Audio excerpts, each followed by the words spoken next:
Part 31. Judgment Day. Washington, D.C., July 11th, 2029. Sunday, 10:12 a.m. The sun glowed pure in a bright blue sky. Stretched out below it was a lush park. People were casually dressed, having summer fun. Cycling, reading. Children were playing in a playground, swinging on swings, sliding down slides. The jungle gym was neither melted nor burned, but full of kids swinging and yelling raucously. A bright-eyed little boy pumped the pedals of a tricycle. Timeless things that decades of technical advancement would not change. Beyond the line of the trees, the alabaster skyline of Washington, D.C. rose up, punctuated by the famous dome of the Capitol and the white spire of the Washington Monument. But there were other buildings that had not existed before, tall skyscrapers that channeled the winds of change. People of modest income lived in them, thanks to several new government bills recently passed by a brash, young senator. The apartments were not handouts. The occupants had to work for them, but the price was adjusted according to the abilities and capacities of each tenant. And it was fair. August 29th, 1997 had come and gone, and nothing much had happened. Michael Jackson turned 40. People went to work as they always do, laughed, complained, watched TV, made love. There was no Judgment Day. Sarah Connor had held her breath the entire 24 hours of that day, and when the sun had risen, and she was sure, she wanted to run down the street yelling, to grab people and say, "Every day from this day on is a gift. Use it well." But they would have thought she was crazy, and she'd had enough of that, thank you. So she got drunk instead. She had many male friends, of course, and some of them quite handsome, but she had never married.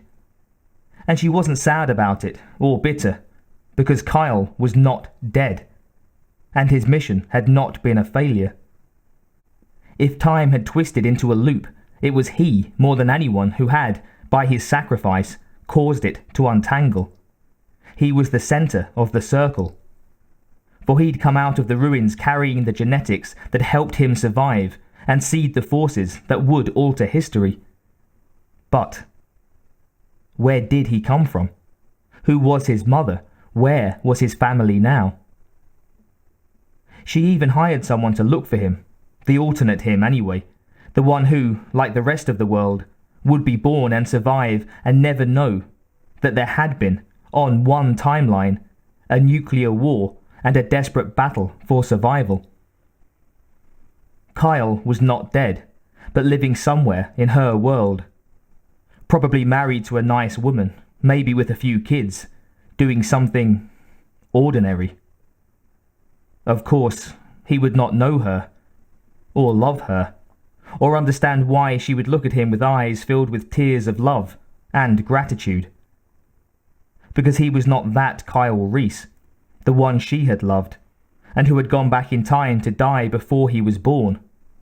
For her, for humanity, and for John Connor. So she called the investigator off the case and let it go, so she couldn't marry anyone, or love another man as she did Kyle. That was 30 years ago, but the dark future that had never came still existed for her, and always would, like the traces of a dream lingering in the morning light. And the war against the machines still went on. Or to be more precise, the war against those who built the wrong machines for the wrong reasons. For Skynet had just been the natural extension of humanity's own self-loathing and fear. It found a solution that was behind all the oppression the world has ever known: annihilation. Some men still wanted to build their Skynets. Other men fought them. And so far, those other men had won.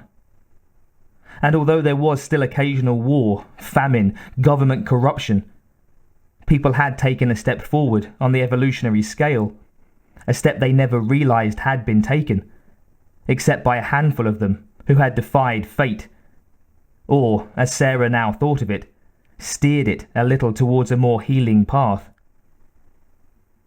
And so, through the years, Sarah had become a graceful beauty with strange scars and a bittersweet gleam in her eyes. And men loved her in vain. There was one man she adored, of course. She was sitting in the shade of a tree, watching him now. A man in his early 40s, playing with 2 small children nearby. John Connor had the same stern features as he had in Uptime, but there was no eye patch, no scarring.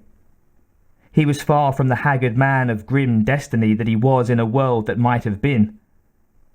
But there was still penetrating intelligence in his eyes, for his character had been forged in the fires of love and beaten into wisdom on the anvil of will. Sarah smiled at him, with a mother's pride, of course, and spoke into a small digital recorder. John fights the war differently than it was foretold. Here, on the battlefield of the Senate, the weapons are common sense and hope.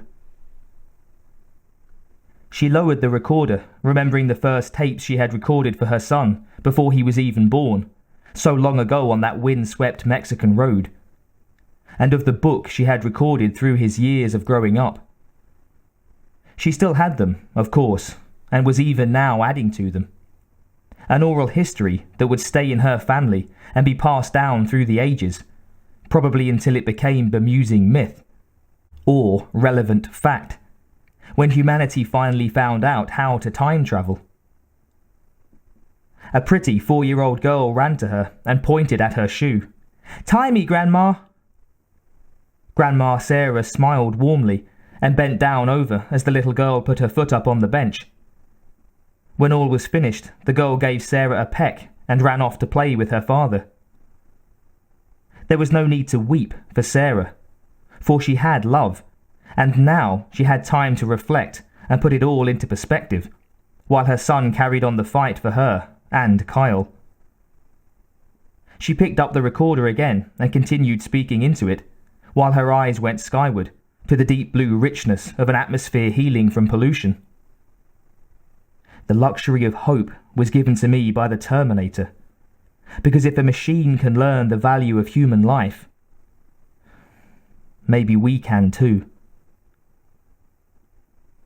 She clicked off the recorder and settled back to feel the gentle winds caress her face.